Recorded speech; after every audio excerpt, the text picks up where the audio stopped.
साथियों नमस्कार, मैं आलोक सिंह आप सबका आपके मनपसंद यूट्यूब चैनल उद्योग धंधा में स्वागत करता हूं।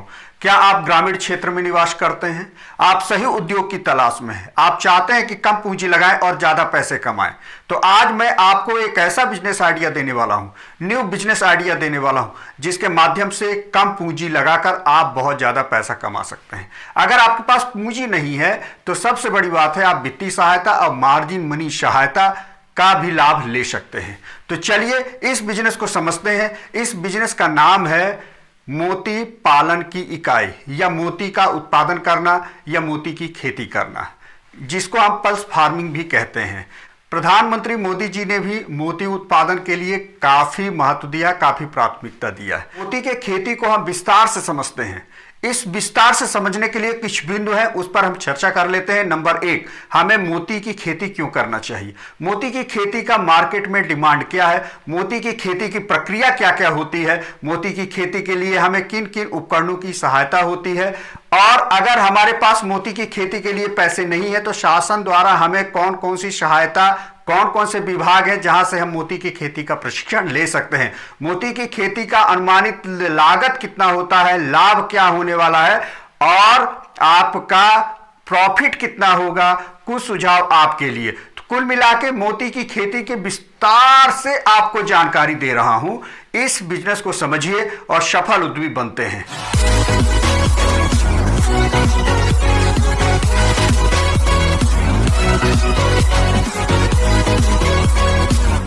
बचपन से ही हम सब ने एक कहावत सुना है कि स्वाति नक्षत्र में बारिश का बूंद जब सीप के अंदर चला जाता है तो मोती का निर्माण होता है।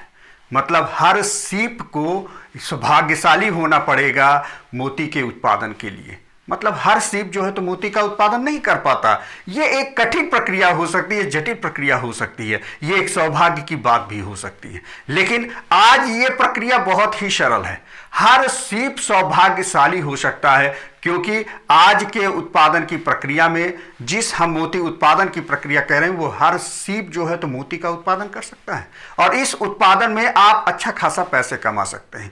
अगर रत्नों की बात की जाए तो हीरे के बाद मोती का नंबर आता है। हीरा या बहुत सारे रत्न जो हैं तो हमें भूगर्भ से प्राप्त होते हैं, लेकिन मोती एक ऐसा रत्न है जो जीव से निर्मित होता है, जीवों के द्वारा प्राप्त किया जा सकता है। अनादिकाल से लेकर आज तक आप देखिए तो रत्नों की कीमत हमेशा से ही बढ़ी हुई है, कभी इसकी कीमत घटी नहीं है, इसकी डिमांड कभी भी घटी नहीं है। चाहे आप सतयुग देखिए, द्वापर देखिए, त्रेता युग देखिए, हम बहुत सारे धारावाहिक में राजा महाराजाओं को देखा करते रहे। जब दासियां आती हो कहती महाराज आपके यहाँ पुत्र हुआ है, तो तुरंत राजा जो है तो मोती निकाल कर माला दासियों को दे देते। मतलब देखा जाए तो इसकी कीमत की अगर हम बात करें तो ये एक बहुमूल्य है। मोती हम जो है तो आभूषणों के रूप में पहनते हैं, अपने अंगूठे में पहनते हैं, अंगूठी बनाकर माला के रूप में पहनते हैं, और आप देखिए तो ज्योतिष के रूप में भी मोती का बड़ा महत्व है। इसके साथ औषधि के रूप में भी मोती का उपयोग किया जा सकता है। इससे सिद्ध होता है कि मोती आपका कितना उपयोगी है। अगर डिमांड की बात की जाए तो आप ये समझ सकते हैं कि अनादिकाल से लेकर आज तक मोती की कीमत की डिमांड कभी नहीं घटी है, डिमांड लगातार बढ़ती जा रही। आज फैशन के दौर में हर व्यक्ति मोती का उपयोग करता है, चाहे आप औषधि के रूप में देखें या ज्योतिष के रूप में देखें, मोती का लगातार कीमत बढ़ती ही चली जा रही। ऐसे में यदि आप मोती का उत्पादन करते हैं तो निसंदेह ज्यादा पैसे और ज्यादा प्रॉफिट आप कमा सकते हैं। पूरी दुनिया में इस तरह के मोतियों का कारोबार लगभग 20,000 करोड़ रुपए का है। भारत में बड़ी मात्रा में मोती के पैदा किए जाते हैं, फिर भी इसे इंपोर्ट किया जाता है। तो ऐसे में आप समझ सकते हैं कि मोती का डिमांड कितना है। भारत में हर साल 50 करोड़ रुपए से अधिक के मोती इंपोर्ट किए जाते हैं। लेकिन जहां तक एक्सपोर्ट की बात की जाए तो मोतियों का एक्सपोर्ट भी भारत में 100 करोड़ से अधिक है। मोती का उत्पादन करना कितना महत्वपूर्ण है? मोती उत्पादन के लिए हमें सीप की जरूरत होती है। तो सबसे पहले हम सीप के बारे में जान लें। यह एक धरती का ऐसा जीव है जो पानी को शुद्ध करना या कहिए कि कल्पना नहीं किया जा सकता, इसके बिना पानी शुद्ध नहीं हो सकता। एक बार प्रकृति से आहार लेने के बाद 96 लीटर ये पानी को शुद्ध करता है। मतलब आप देख सकते हैं कि रोगाणु मुक्त करता है, तो ये कितना कीमती है हमारे पानी के लिए सीप। चलिए अब हम चर्चा करते हैं कि मोती कैसे पैदा किया जाता है। तो सर्वप्रथम मोती पैदा करने के लिए आपको सीप की जरूरत होती है। वो सीप जो स्वस्थ हो, प्रौढ़ हो, कम से कम 8 से 10 ये सीप आप तालाब में, झरनों में, नदियों में आप संग्रहित कर सकते हैं। वहां पर आप देखेंगे तो आपको सीप मिल जाएगा। अगर आप सीप नहीं मिल पाता है तो किसी अनुभवी संस्था, यूँ कहिए जेनुअल संस्था, या जो ऐसी संस्थाएं जो इस क्षेत्र में काम कर रही हैं, उनसे आपके विश्वास होना चाहिए, उनसे आप जो है तो सीप को खरीदते हैं। बहुत सारी संस्थाएं सरकारी और बहुत सारी प्राइवेट हैं जो सीप आपको उपलब्ध कराती हैं। आप सही व्यक्ति से ले लेंगे। सीप लाने के बाद आप अपने तालाब में कम से कम 10 से 20 दिन तक उस सीप को रखेंगे। रखा इसलिए जाता है क्योंकि जहां से आप सीप ला रहे हैं और जहां आप अपने यहां रखने वाले हैं वो वातावरण में अंतर होता है। ऐसे में सीप को 10 से 20 दिन तक वहां रखिए ताकि उस वातावरण को एडजस्ट कर ले। कुछ सीप ऐसा भी हो सकता है कि मर जाए, उनको आप अलग कर लें। जैसे ही 10-20 दिन हो जाता है तो खुले पानी में आपको रखना है। उससे क्या होगा कि सीप का मुंह थोड़ा सा खुल जाएगा। जैसे ही खुलता है तो प्रक्रिया आती है आपकी शैल क्रिया की। शैल क्रिया के दौरान सीप का मुंह खोला जाता है। हल्का सा ऐसे ही आप खोलते हैं और खोलने के बाद नाभिक उसके अंदर डालते हैं। जिस आकार का आप नाभिक डालेंगे तो मोती उसी आकार का पैदा होगा। नाभिक डालने के बाद उस सीप को आप तालाब में रखते हैं। एक प्लास्टिक के बैग होगा, आपको बांस की जरूरत पड़ेगी या पीवीसी पाइप की बनेगी। आपके पास टैंक होगा या तालाब होगा। आप एक बैग में 2-2 सीप बाकायदे 1 फीट की गहराई में आप सीप को रखते हैं। बैग में रखने के बाद क्योंकि आपने अभी शैल क्रिया किया है तो उन सीपों को देखभाल की जरूरत होती है, क्योंकि अगर आप सीप देखेंगे नहीं, सीप मर जाएंगे, उससे दूसरे सीप भी प्रभावित होंगे। तो आपको देखना है कि उनमें से सीपों की स्थितियां क्या हैं। जो सीप मरते हैं उन सीपों को आपको अलग कर देना। ऐसे आप उनको देखते जाएं, उनकी बाकायदे निरीक्षण करते जाएं। आप सब जानते हैं कि सीप अलग से भोजन नहीं निर्माण करता, इसलिए आपको उनके खाने के आहार की भी व्यवस्था करनी पड़ेगी। सीप जो है तो शैवाल खाता है, इसके साथ आप गोबर की खाद, केले के छिलके भी उनको खिला सकते हैं। सीप को आहार देने के बाद उनका आप ध्यान रखते हैं। ध्यान रखने के बाद आप कम से कम, अगर सीप के मोती की हम बात करते हैं, मोती निर्माण हो गया कि नहीं हुआ, उसके लिए आपको थोड़ा सा इंतजार करना पड़ेगा 12 से 15 महीने तक। और सही और अच्छी मोती प्राप्त करने के लिए, गोल मोती प्राप्त करने के लिए आपको और थोड़ा इंतजार करना पड़ेगा, वो है 2 से 3 साल तक। जैसे ही जिस प्रकार का मोती होगा उस हिसाब से आपका रेट भी होता है। इसलिए अब आपके ऊपर है कि आप कितना मोतियों के निर्माण या मोती प्राप्त करने के लिए, अच्छी कीमत प्राप्त करने के लिए आप कितना इंतजार कर पाते हैं। यह हुआ आपके निर्माण की प्रक्रिया। एक साधारण तरीके से आपको बताया गया। अगर मोती उत्पादन के हम उपकरणों की बात करते हैं कि किन उपकरणों की सहायता से आप मोती का उत्पादन कर सकते हैं, उसके लिए आपको तालाब, सीमेंट टैंक या आरएस पद्धति से जो टैंक बनाते हैं उसकी जरूरत पड़ेगी।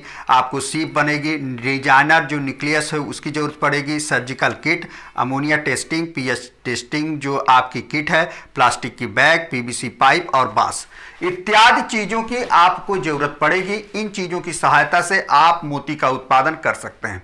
अब हम लागत की बात करते हैं। अगर आपके पास तालाब या टैंक पहले से है तो ये मानिए कि आपकी लागत बहुत कम होगी। आप 10,000 से आराम से इस बिजनेस की शुरुआत कर सकते हैं।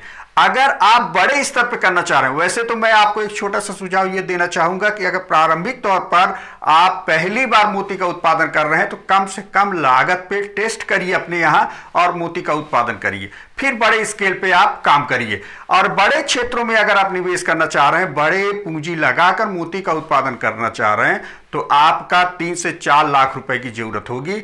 और बड़ा करना है तो हम लगातार बताएंगे आपको कितने कितने मोतियों से क्या क्या रेट होते हैं आपके। तो और करना है तो आपको 8 से 10 लाख रुपए की जरूरत पड़ेगी। अब हम बात करते हैं, अगर आप 1000 मोती से उत्पादन करते हैं तो वही आपका, अगर आप 25 से 30,000 मोतियों से करते हैं तो 3 लाख रुपए। तालाब है तो, और तालाब नहीं है तो 25 से 30,000 मोतियों के उत्पादन में 8 से 10 लाख रुपए आपका लगेगा। ये आपका है पूंजी निवेश। अब बात ये आती है कि आपके पास पूंजी नहीं है और आप मोती का उत्पादन करना चाह रहे हैं, तो इसके लिए क्या करें? इसके लिए आपको बता दूं कि सरकार द्वारा वित्तीय सहायता तो मिलती ही है, आपको बाकायदे अनुदान मिलता है। अच्छा खासा अनुदान आप मोती उत्पादन में प्राप्त कर सकते हैं। उसके लिए आपको, अगर मान लीजिए आपके पास तालाब जगह है तालाब का निर्माण करना है तो प्रधानमंत्री मत्स्य संपदा योजना के तहत तालाब की रिपेयरिंग के लिए, तालाब के गहरीकरण के लिए सब्सिडी की अगर बात की जाए कि कितनी सब्सिडी मिलती है, तो SC/ST महिलाओं को 60% तक की सब्सिडी मिल जाती है कुल परियोजना लागत का, वहीं पर सामान्य वर्ग के पुरुष को 40% तक। इसके साथ RS पद्धति से अगर आप टैंक बनाना चाह रहे हो या मोती का निर्माण करना चाह रहे हैं तो आप प्रधानमंत्री मत्स्य संपदा योजना के तहत आप आराम से अनुदान लेकर इस बिजनेस को कर सकते हैं। इसमें आपका वही है 60 और 40, 60% उनको मिलेगा SC/ST महिला और 40% आप सामान्य पुरुष। तो आपको अगर वित्तीय सहायता की हम बात कर रहे हैं, अनुदान की बात कर रहे हैं, तो प्रधानमंत्री मत्स्य संपदा द्वारा आप बाकायदे अपने प्रोजेक्ट प्रोफाइल को तैयार करते हैं और इसका आप लाभ भी लेकर अपने बिजनेस को और बेहतर तरीके से संचालित कर सकते हैं। अब हम बात करते हैं किनको करना चाहिए। कारण यह है कि सबसे बड़ी बात यह है कि अगर आप मोती का उत्पादन करना चाह रहे हैं तो ऐसा नहीं है कि आपने सुना और मोती का उत्पादन करना शुरू कर दिया। इसके लिए तकनीकी कौशल होना चाहिए, कुशल व्यक्ति होना चाहिए, प्रशिक्षित व्यक्ति होना चाहिए। अगर आपने कहीं से प्रशिक्षण लिया है तभी आप मोती का उत्पादन करिए, क्योंकि अगर आपने प्रशिक्षण नहीं लिया है तो आपका ये बिजनेस फेल हो सकता है। कारण ये है कि इसमें मैंने कहा ना, शल्य चिकित्सा मतलब छोटा सा एक ऑपरेशन है, शीप के अंदर आपको नाभिक डालना पड़ता है, तो इसके लिए किस प्रकार से आपको डालना है इसकी तकनीकी प्रशिक्षण आप शासकीय संस्था द्वारा ही प्राप्त करेंगे। तकनीकी प्रशिक्षण के लिए संस्था की अगर हम बात करते हैं, Centre Institute for Fresh Water Aquaculture Bhubaneswar में आप प्रशिक्षण ले सकते हैं। इसके साथ भारतीय कृषि अनुसंधान परिषद से भी आप प्रशिक्षण ले सकते हैं। बहुत प्राइवेट या कहिए निजी क्षेत्र के ऐसे परिक्षेत्र हैं जिनसे आप प्रशिक्षण ले सकते हैं, लेकिन प्रशिक्षण लीजिएगा वही जो सफल हो, कुशल हो, क्योंकि प्रशिक्षण सही व्यक्ति से लेने से ही आप सही तरीके से मोती का उत्पादन कर सकते हैं। अब बात आती है मोती के उत्पादन में लाभ की। सबसे महत्वपूर्ण है कि आप मोती का उत्पादन करते हैं तो लाभ कितना है। तो लाभ की अगर हम बात करें तो मोती के लाभ उसके कैरेट पर निर्भर करता है। मोती की गुणवत्ता जैसी होगी उसका रेट उस हिसाब से होगा। मोती के अगर रेट की बात करें तो 100 रुपए से लेकर लाख रुपए तक के मोती मिलते हैं। तो ये आपके कैरेट पर निर्भर करेगा कि मोती आप किस रेट पर बेचते हैं। एक अनुमान के मुताबिक एक सामान्य अगर हम बात करते हैं तो आप 100 रुपए में मोती बेच सकते हैं। सामान्य की बात कर रहा हूं, वैसे तो मैंने कहा ना 100 रुपए से लेकर लाखों रुपए तक के एक मोती का रेट होता है। तो 100 रुपए की मोती।